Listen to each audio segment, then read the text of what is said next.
Kita dipertemukan alhamdulillah dalam suasana yang baru seperti ini. Semoga kajian pertama ini juga kajian yang membuat kita mempunyai semangat yang baru yang lebih besar lagi daripada semangat-semangat yang sebelumnya. Karena ikhwati fillah azanillahu wa iyyakum, sebagaimana kita ketahui bersama bahwasanya menuntut ilmu ini merupakan suatu yang sangat agung, ibadah yang paling agung, ibadah yang tidak akan dibangun ibadah yang lain kecuali di atas ibadah ilmu ini, menuntut ilmu ini. Karena seseorang tidak mungkin akan beribadah kepada Allah Subhanahu wa taala tanpa ilmu. Sehingga dikatakan oleh Imam Ahmad rahimahullahu taala tentang bagaimana pentingnya seseorang menuntut ilmu. Beliau mengatakan, "An-nas ahwaju ilal ilmi minhum ila at-ta'ami wasyarab." Manusia itu sejatinya lebih membutuhkan ilmu daripada hanya sekedar makan dan minum. Kenapa kata beliau? Li'anna at-ta'ama wasyarab, karena sejatinya minum, makan dan minum itu dibutuhkan oleh seseorang hanya marratan atau marratain. Dibutuhkan oleh seseorang sekali dua kali. Ini bagi beliau ya. Kalau di Indonesia umumnya atau adat istiadatnya 3 kali sehari. Ya ada juga yang makan 7 kali sehari mungkin ya. Kalau terlalu gemuk misalkan ada juga. Namun kita ambil pukul rata 3 kali sehari sebagaimana adat orang Indonesia. Jadi mungkin kita butuhkan makan dan minum hanya 2 kali atau 3 kali sehari. Wal ilmu kata beliau, sementara ilmu yahtaju ilaihi fi kulli waqtin atau fi kulli anfasin kata beliau. Berbeda halnya dengan ilmu, dibutuhkan oleh manusia di setiap hembusan nafasnya. Antum bayangkan, tidak usah ilmu agama kita berbicara. Kita berbicara ilmu duniawi saja. Antum kalau nggak punya ilmu naik motor tabrak tiang listrik, selesai sudah. UGD, ya, capek orang yang bawa ambulan. Antum tidak punya ilmu naik tangga, loncat dari tangga pertama ke tangga kelima, patah gigi kita. Untung tidak leher kita yang patah. Ya. Wa'alaikumsalam. Ini masih perkara-perkara duniawi. Bayangkan antum, kalau antum tidak mengenal Allah, tidak mengenal Rasulnya, tidak mengenal agamanya, tidak mengenal syariat ini dengan menyeluruh, antum tidak bisa beribadah, maka kecelakaan apa yang menunggu kita di hari kemudian? Maka wajib bagi kita untuk belajar ilmu agama, memperdalam ilmu agama, karena sejatinya itulah yang akan menyelamatkan kita daripada huru-hara di hari kiamat kelak. Begitu juga setelah kita mendapatkan ilmu, ikhwati fillah azanillahu wa iyyakum, jangan tunggu kita menjadi seorang yang alim betul baru kita dakwahkan. Kalau antum nggak bisa di atas mimbar, tidak bisa mengisi kajian, minimal orang yang terdekat antum ajak. Ada ibu kita yang belum mengenal sunnah misalkan, saudara-saudari kita masih banyak yang belum mengenal sunnah, paman bibi kita masih banyak. Dimulai dari hal-hal tersebut. Dan antum berdakwah tidak harus menunggu antum menjadi seorang syekh misalnya, enggak. Kita pelajari sirah Nabi sallallahu alaihi wasallam. Pertanyaannya dalam antum mempelajari sirah ini, alhamdulillah sekarang sudah kita masuk ke dalam bab dakwah. Apakah Nabi sallallahu alaihi wasallam berdakwah ketika agama ini telah sempurna? Tentu tidak jawabannya. Di fase Mekah dulu, Nabi Shallallahu Alaihi Wasallam berdakwah hanya dakwah yang paling penting tauhid uluhiyah. Bagaimana kita melakukan suatu amalan benar-benar kita peruntukkan kepada Allah Subhanahu Wa Taala. Tauhid uluhiyah, ya, tauhidullahi bi af'alil ibad. Semua amalan yang kita lakukan, menyembelih, tawakal, takut dan lain sebagainya, salat, puasa, haji, umroh dan lain sebagainya, murni kita lakukan untuk Allah Subhanahu Wa Taala. Ini yang menjadi poin pertama dakwah Nabi Shallallahu Alaihi Wasallam. Belum ada syariat hijab dulu. Syariat hijab ada di tahun ke-5 Hijriah. Insya Allah kita akan bahas. Berarti setelah Nabi Shallallahu Alaihi Wasallam berdakwah selama 18 tahun, baru Allah perintahkan wanita berhijab. Syariat khamar, meninggalkan khamar. Setelah Nabi Shallallahu Alaihi Wasallam berdakwah 16 tahun atau tepatnya di tahun ke-3 Hijriah, baru Allah Subhanahu wa taala melarang kaum muslimin untuk meminum khamar. 16 tahun ikhwati fillah. Bayangkan antum.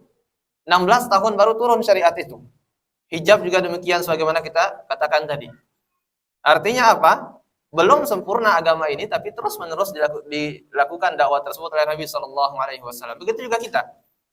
Kita yang belum terlalu berilmu, ya sampaikan dengan bahasa-bahasa yang santun kepada anak kita, istri kita, ya keluarga-keluarga terdekat kita. Harus seperti itu. Jangan antum hanya mengejar pahala di dalam menuntut ilmu. Ada pahala yang lebih besar daripada menuntut ilmu, yaitu mengajarkan ilmu itu sendiri.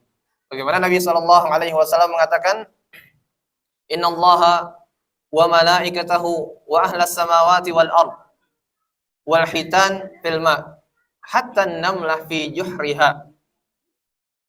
Kata Nabi Shallallahu Alaihi Wasallam dalam hadis sahih, terdapat juga dalam kitab Sahih Targhib wa Tarhib.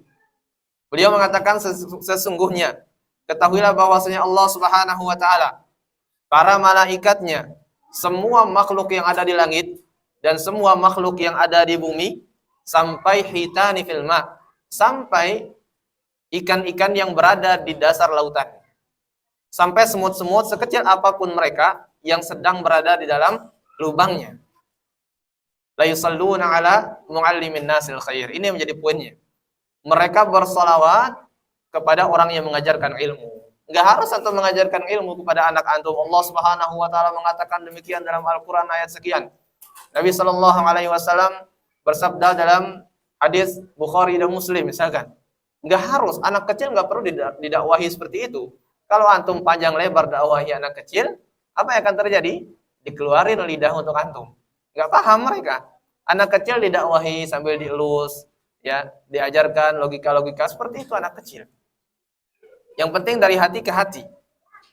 Yang menjadi titik berat yang Anda sampaikan, kita tidak hanya ingin menjadi penduduk surga dengan jalan menuntut ilmu.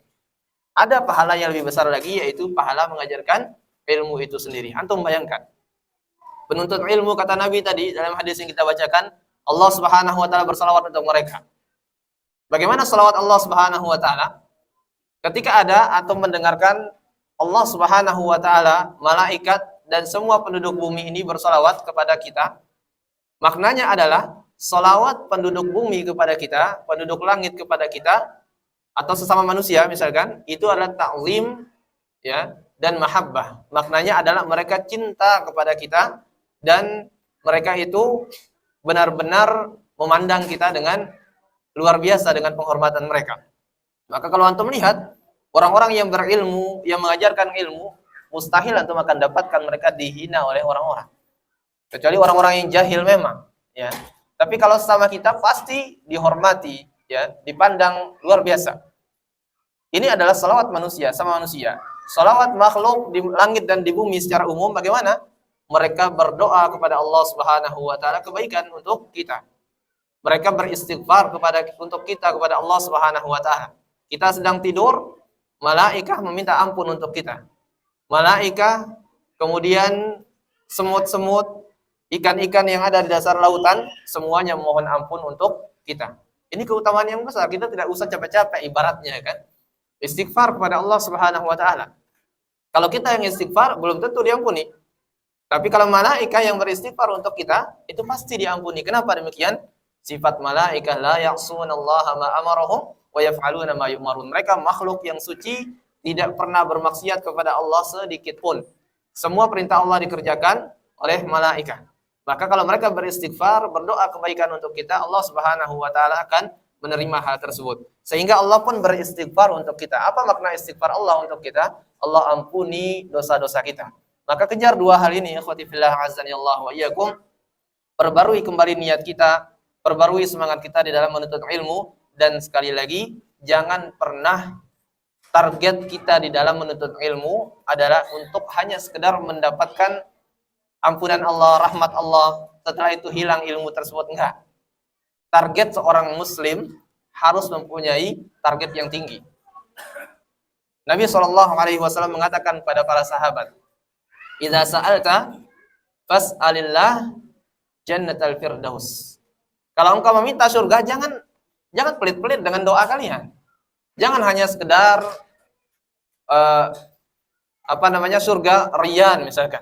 Surga yang diperuntukkan untuk orang yang berjihad. Jangan seperti itu. minta tingkatan yang paling tinggi, kata Nabi SAW.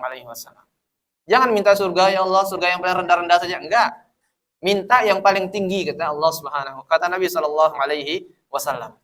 Ya. Jadi seorang mukmin, kata para ulama dari hadis ini, harus mempunyai cita-cita yang tinggi. Doa Nabi Ibrahim kepada Allah Subhanahu wa taala, waj'al apa katanya? Waj'alni imama. Rabbi, kata Allah Subhanahu wa taala menceritakan tentang doa Nabi Ibrahim alaihissalam, bagaimana beliau mengatakan, ini secara umum juga doa kaum mukminin, Rabbana hab lana min azwajina wa dzurriyyatina qurrata a'yun waj'alna lil muttaqina imama. Ya Allah, jadikan istri kami penyejuk mata bagi kami, anak kita juga demikian, dan jadikan kami orang-orang yang menjadi pemimpin kaum mukminin. Harus tinggi. Cita-cita kita harus tinggi. Maka jadikan cita-cita kita yang datang ke sini benar-benar bukan hanya sekedar mendapatkan ampunan melalui ilmu ini, bukan. Tapi kita juga ingin mendapatkan ampunan menjadi seorang penuntut ilmu, dan lebih daripada itu mendapatkan ampunan semua makhluk Allah Subhanahu wa taala yang di langit dan di bumi akan meminta ampun untuk kita karena kita menjadi pengajar-pengajar ilmu atau pengajar kebaikan untuk orang lain.